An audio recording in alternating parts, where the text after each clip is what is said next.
Saglit, pwede ba kita ipag-pray muna? Huwag mo muna i-scroll, hayaan mo ipag-pray kita. Pero bago kita ipag-pray, basahin ko muna itong verse para sa'yo. Sabi ng Lord sa John chapter 14 verse 1, Huwag mabagabag ang inyong kalooban, sumampalataya kayo sa Diyos, at sumampalataya din kayo sa akin. Let's pray.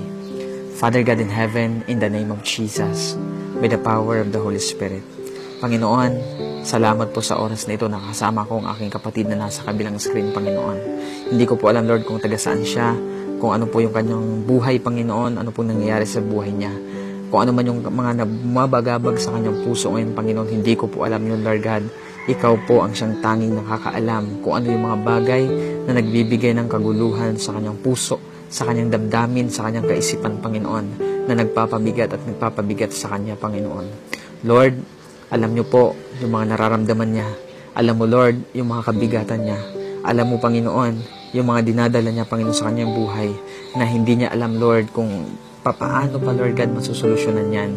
Hindi niya alam kung papaano, Lord, mawawala yung mga problema na yan, yung mga kaguluhan na yan sa kanyang puso, Panginoon. But right now, Lord, hindi po aksidente, Panginoon, na napakinggan niya ang panalangin na ito. Kasama ko siya, Panginoon, sa oras na ito. Lord, sabi sa salita mo na binasa po namin, Lord God, na huwag mabagabag ang aming kalooban. Sumampalataya kami sa Diyos at sumampalataya din kami sa inyo, Panginoong Jesus. Lord, ikaw po mismo ang nagsabi nito, Panginoon. Kaya dalangin ko, Lord, na maramdaman ng taong ito na ikaw mismo yung Diyos na nagsasabi nito sa kanya, Panginoon o God, yung salitang ito, Panginoon. Dalangin ko po, Lord, na iparamdam mo sa kanya, Panginoon o God, na may pag-asa pa, Panginoon. Hindi niya kailangan mag-alala, hindi niya kailangan mabagabag, Panginoon, dahil ikaw ay nandyan, Panginoon. Kaya dalangin ko po, Lord God, sa taong ito, iparamdam mo sa kanya, Panginoon, ang inyong pong presensya minsan mo, Panginoon. Iparamdam mo sa kanya, Panginoon, ang pag-ibig mo, Lord God. Panginoon, bigyan mo siya ng pananampalataya, i-increase mo yung kanyang pananampalataya sa inyo, Panginoon, o God. Kagaya ng sabi mo, Lord, na sumampalataya kami sa inyo, Panginoon, dahil lahat ng bagay ay kaya mong gawin sa buhay namin.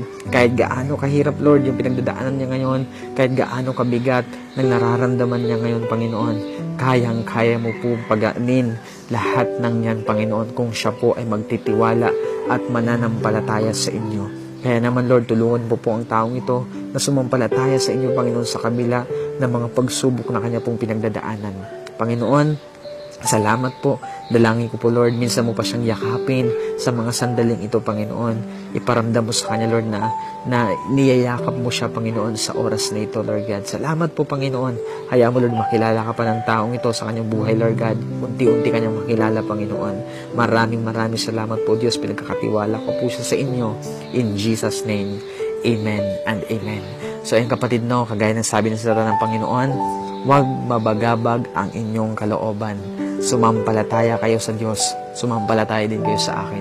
Si Jesus mismo ang nagsabi nito. Kaya gustong iparating ni Lord sa iyo ngayon, yung verse na to, kung marami kang iniisip, iset aside mo yan, no?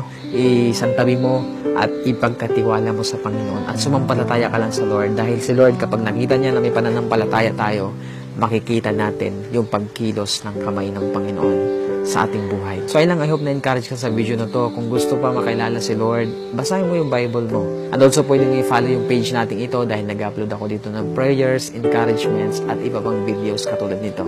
Always remember that Jesus loves you. God bless.